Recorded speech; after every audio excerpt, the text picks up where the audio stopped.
To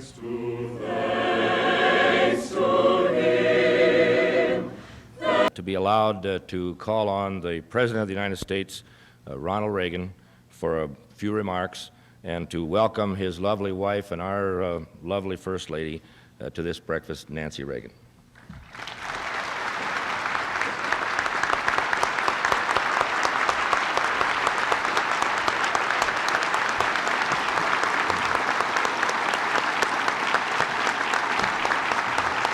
Thank you very much. Thank you.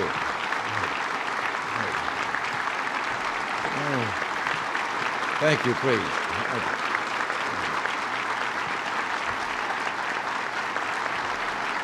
Thank you.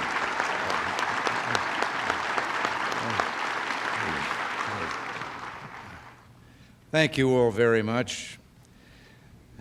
All our friends and distinguished guests here at the head table, and all of you very distinguished people.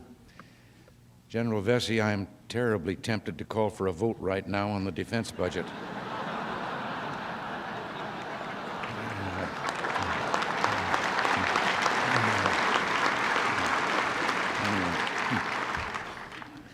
Nancy and I are delighted to be with you here this morning. You know, on the way over, I remembered something that happened a long time ago when teachers could talk about things like religion in the classroom. And a very lovely teacher was talking to her class of young boys, and she asked, "How many of you would like to go to heaven?" And all the hands instantly shot into the air at once, except one. And she was astounded, and she said, "Charlie, you mean you don't want to go to heaven?" He said, "Sure, I want to go to heaven, but not with that bunch."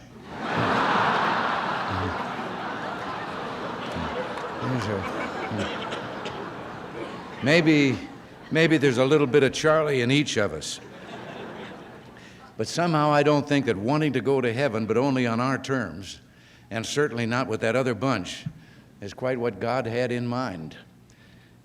The prayer that I sometimes think we don't often use enough, and one that I learned a few years ago, and only after I had gotten into the business that I'm in, is one of asking forgiveness for the resentment and the bitterness that we sometimes feel towards someone, whether it's in business dealings or in government or whatever we're doing, and forgetting that we are brothers and sisters and that each of them is loved equally by God as much as we feel that He loves us.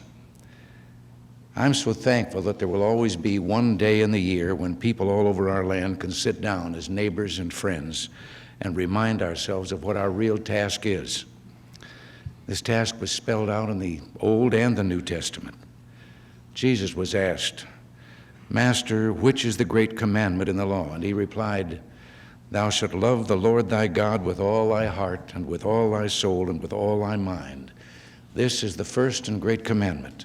The second is like unto it. Thou shalt love thy neighbor as thyself. On these two commandments hang all the law and the prophets."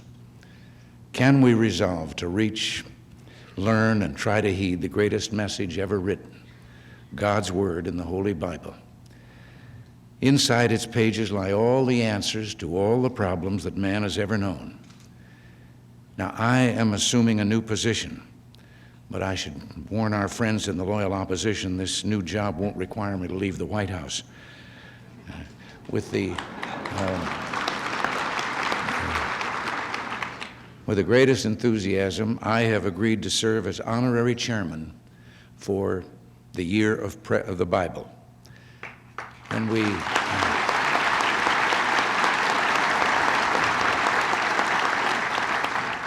when we think how many people in the world are imprisoned or tortured, harassed for even possessing a Bible or trying to read one, something that maybe we should realize how and take advantage of what we can do so easily.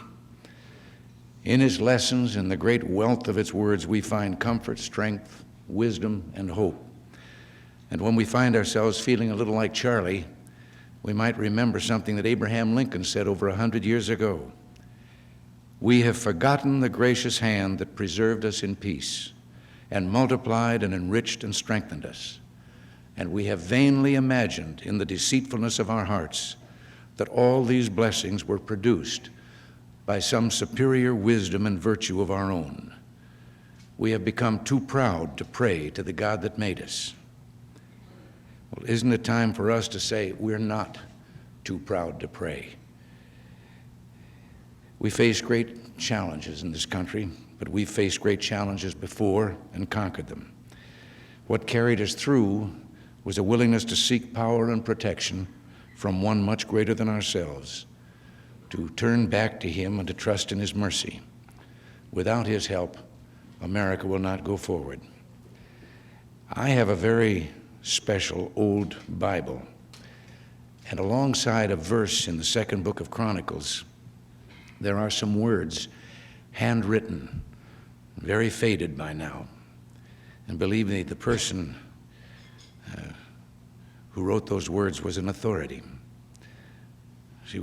Her name was Nellie Wilson Reagan. She was my mother.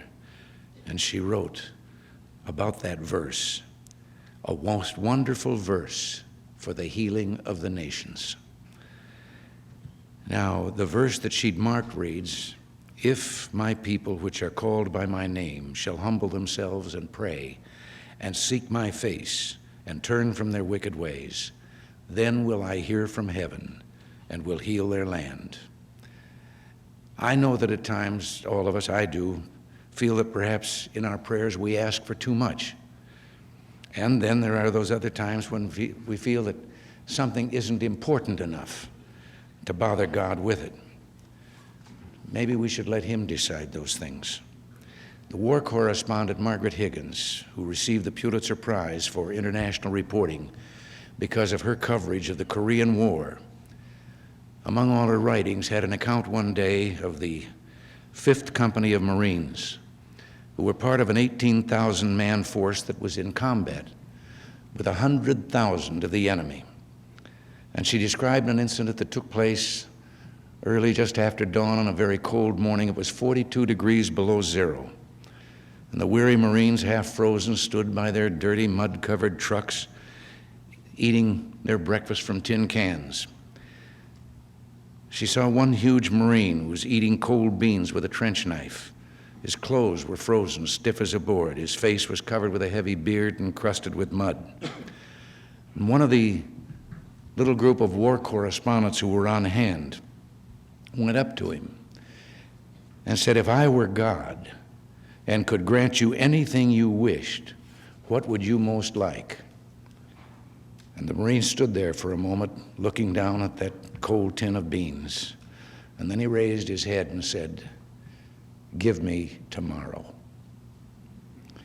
Now, I would like to sign a proclamation which will make 1983 the year of the Bible. And I want to thank Senator Bill Armstrong and Representative Carlos Moorhead and all those inside and outside of Congress who assisted them and made this all possible. Thank you, and God bless you, and I'm going down and sign the proclamation.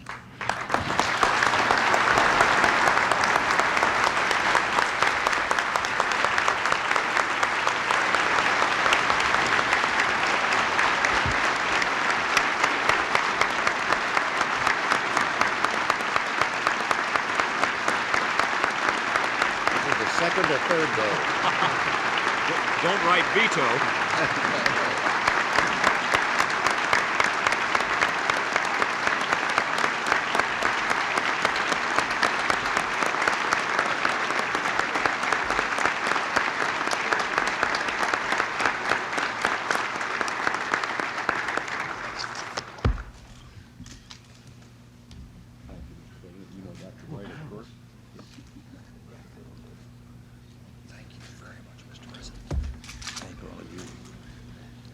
They done that.